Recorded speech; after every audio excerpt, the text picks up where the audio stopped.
Hello everyone. Right, tonight what we're going to be doing is looking at some creative writing. So in the pack that I sent out to you last night, there was a creative writing piece about write a story about an animal of your choice. Now I've written an example in the pack and I just wanted to go through with you how to structure a creative writing piece on when it's a short story, and the features that I've put in my story and how to improve yours.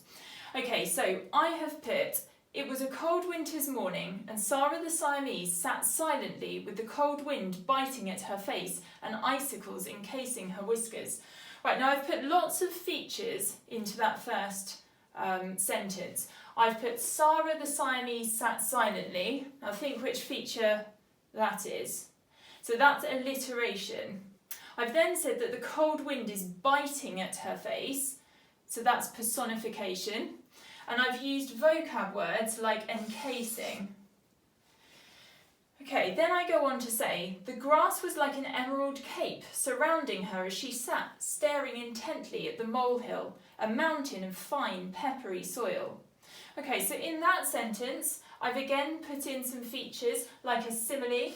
The grass was like an emerald cape surrounding her.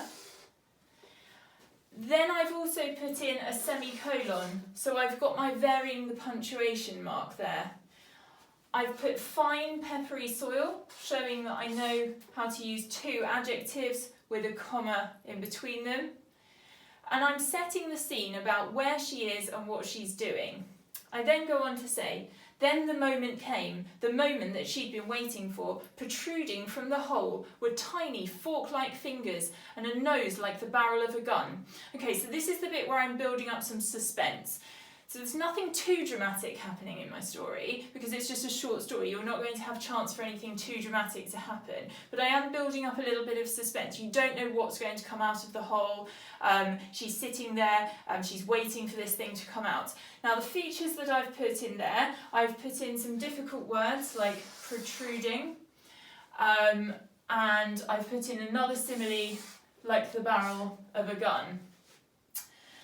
Then I go on to say, Sarah darted forward, head first into the mole's humble abode, her face burrowing into the soft soil.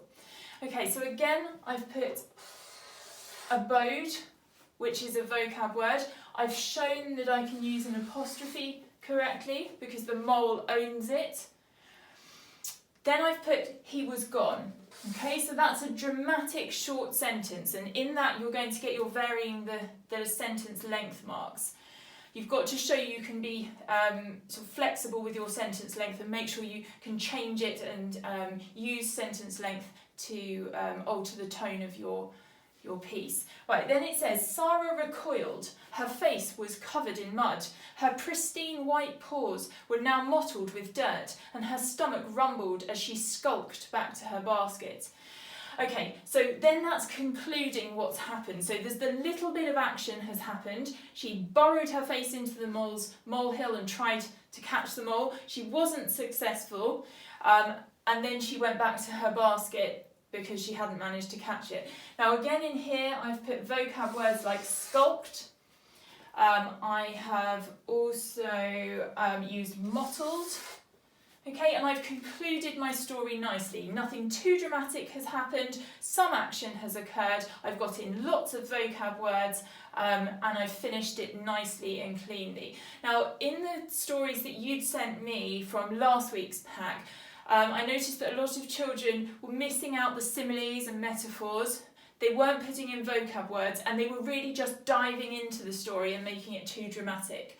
So the things that we need to remember for a short story is to set the scene, first of all. Okay, so I've set the scene by saying it was a cold winter's morning. That's a nice, easy way to set the scene. You've got to use features like similes and metaphors. I've gone straight into it with some alliteration and some similes. You don't need to use it in every sentence for a short story because some action needs to occur. You don't need to be continually putting in similes and metaphors, but some of them are definitely a bonus to put in. Right, then you need to have some action, but only very minor action. You don't want anything too dramatic because you're not going to be able to finish it in the sentences that you've got available to you. You need to put in vocab words, and you need to put in some form of conclusion. Okay, my conclusion wasn't complicated, but it did spell the end of the story. Okay, so if anyone else wants to send me any of their writing this week with the creative writing pack, or show me any of the bits that they've done, then by all means do that. Private message my Facebook page. That's everything for now.